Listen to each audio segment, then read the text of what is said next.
भैया मैंने कभी नहीं कहा कि मैं मुख्यमंत्री बनना चाहता हूं। मैंने तो एक स्पष्टीकरण दिया। मेरे कार्यकर्ताओं में एक बात फैला दी गई कि वे अनिल विज तो बनना ही नहीं चाहता। मैंने तो उसका स्पष्टीकरण दिया था केवल कि भाई मुझे आज तक पार्टी ने जिस मोर्चे पर खड़ा किया मैंने काम किया उसके ऊपर। जहां मुझे भेजा मैं गया हूं, जो मेरी ड्यूटी लगाई मैंने की है, और अगर ये दायित्व भी मुझे देंगे तो मैं निभाऊंगा। मैंने चाहा नहीं, अगर चाहा होता तो आज तो मैं कंबल लेके लेटा हुआ होता। आज का बहुत बड़ा ऐतिहासिक दिन है, प्रदेश के लिए भी, देश के लिए भी, देश की राजनीति के लिए। क्योंकि आज तक 70 साल हो गए देश को नकारात्मकता के आधार पर ही सरकारें बनती और गिरती रही। कि एक सरकार आई, उसने गलत काम किए और लोग दूसरी को ले आए, फिर उसने गलत काम करे, फिर तीसरी को ले आए।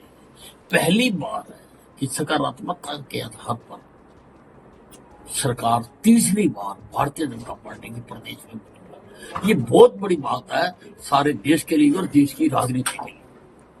अमित साहब, कल मंत्रिमंडल की बैठक है, उसमें क्या नया कुछ लेके जा रहे हैं? अब जो एजेंडा आएगा उसमें देखते हैं क्या उसमें जो आएगा एजेंडा। कुल मिला के हमारा एक ही एजेंडा है कि हमने प्रदेश के लिए, देश के लिए काम करना है, और हरियाणा को भी उसी रफ्तार के साथ हमने आगे लेके जाना जिस रफ्तार के साथ नरेंद्र मोदी जी देश को विकसित भारत की ओर लेके जाए। भैया मैंने कभी नहीं कहा कि मैं मुख्यमंत्री बनना चाहता हूं। मैंने तो एक स्पष्टीकरण दिया। मेरे कार्यकर्ताओं में एक बात फैला दी गई कि वे अनिल विज तो बनना ही नहीं चाहता, कोई जिम्मेवारी लेना ही नहीं चाहता। मैंने तो उसका स्पष्टीकरण दिया था केवल कि भाई मुझे आज तक पार्टी ने जिस मोर्चे पर खड़ा किया मैंने काम किया उसके ऊपर।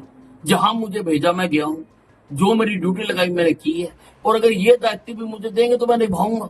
मैंने चाहा नहीं, अगर चाहा होता तो आज तो मैं कंबल लेके लेटा हुआ होता। देखिए अब हारने वाला जो फेल हो जाता है ना, वो कई प्रकार के रोने लगता है। कई बार तो कहता जी कमरे में रोशनी कम थी, कभी कहता मेरी शाही गिर गई थी, कभी कहता रास्ते में मेरी साइकिल पंक्चर हो गई थी, कभी कहता रेड लाइट हो गई। तो ये रोने के अलग अलग तरीके हैं। देखिए ऐसा है, अगर मैं एक छोटा सा कार्यकर्ता, 120 दिन का चुनाव का समय था, हर मुकाम पर मैंने कहा कि तीसरी बार भारतीय जनता पार्टी बिना किसी के समर्थन के और सहयोग के सरकार बनाएगी, जो कि सच भी साबित हुआ। अगर मैं देख सकता हूं तो ये क्यों नहीं देख सकते?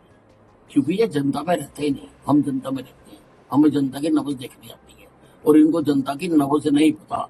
और जिस डॉक्टर को जनता की नब्ज, मरीज की नब्ज ना देखनी आती हो, उसको अपना क्लिनिक बंद कर दे। देखिए ऐसा, मैं अनिल विज हूँ, अनिल विज था, अनिल विज ही रहूंगा। अब लोग मुझे कई नामों से बुलाते हैं, लोग मुझे बाबा भी कहते हैं। अब ये नहीं, लोगों का प्यार है, लोग कुछ भी कहें। जो गलत काम करने वाले हैं उनको तो मेरे से खूब खाना ही चाहिए। नहीं ऐसा नहीं है, ऐसा नहीं है। खट्टर साहब ने बहुत अच्छा काम किया था। ये जो आज तीसरी बार रिपीट हुई है, इसमें खट्टर साहब का बहुत बड़ा योगदान है। 9.5 साल मुख्यमंत्री वो रहे हैं, इसीलिए उनके अच्छे काम को देखते हुए उनको वो और ऊपर ले गए कि सारे देश में उनके काम का लाभ। ये सारे जो हमने कहा है हम वो करते हैं।